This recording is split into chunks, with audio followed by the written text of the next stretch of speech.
the unit that I was at had 90 days to move out. Where are we at in that process, and how much of the money has been doled out to them?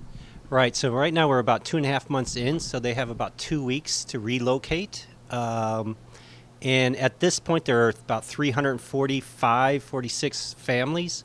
Only 30 have relocated. So they're up against a serious timeline. We're looking to get extensions to that, several months extensions to that, and also cover a lot of their costs.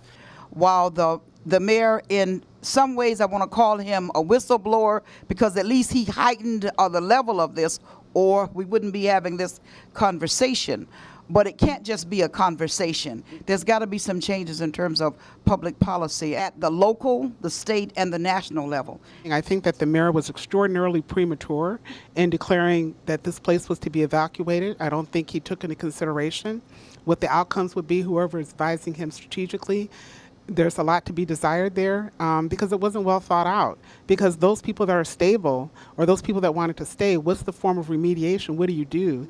There wasn't a viable evaluation of the housing stock available to people who are low income, because his first declaration was you'll be able to move anywhere in the country. But if you try to say you want to move somewhere in the country, all of a sudden there are these barriers in place. Well, everything's running through the East Chicago Housing Authority and backed up by HUD, or the Region 5 of HUD. And so when the city or the mayor made the announcement of a forced relocation, he was unprepared for it themselves. HUD, by their own statutes, are required to have a plan put into place. They had no plan. And so we had to go and file an administrative complaint to force HUD to put into place a plan and how they were going to go about this. We have still yet to see a plan. So in announcing this, there was no way for residents to be able to find housing in such a short time.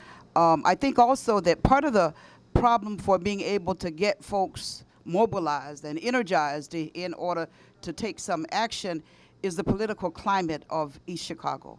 And so, tell me about that. Okay, the political climate is such that folks have been silenced. They've been silenced, and there's this culture of you as the people don't need to do anything, because the politicians, the folks who are elected, we make other decisions.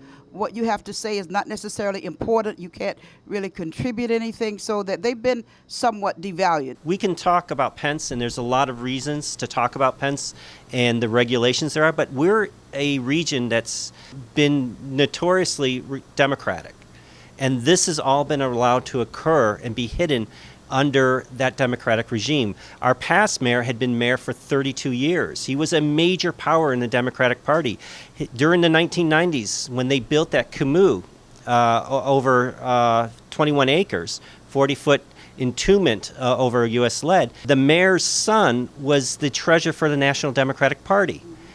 His son also became one of the top consultants to Hillary Clinton's campaign. The Clintons had a huge impact on what happened here in the 90s, because our mayor was able to extract a lot of benefits to empower national politics and the move to a neoliberal agenda in the Democratic Party in the 1990s with Bill Clinton and Hillary. And so I think we have to really look more closely at our own political economy. Also, bigger picture, I think, would love to know what you think. I think the National Guard would have been in if this was happening in a white neighborhood with some money, probably within a few days. So talk about the racial element.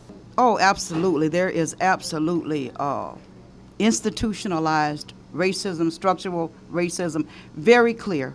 The majority of the folks there are poor, they're black, and they're brown.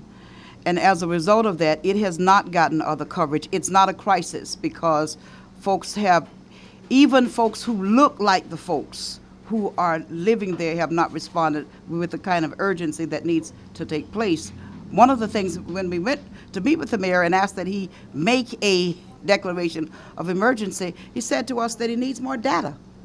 So, the question is, after 40 years, 40 years and multiple tests, what are you waiting for? There have been reports of people dying from cancers and all various diseases. What more do you need?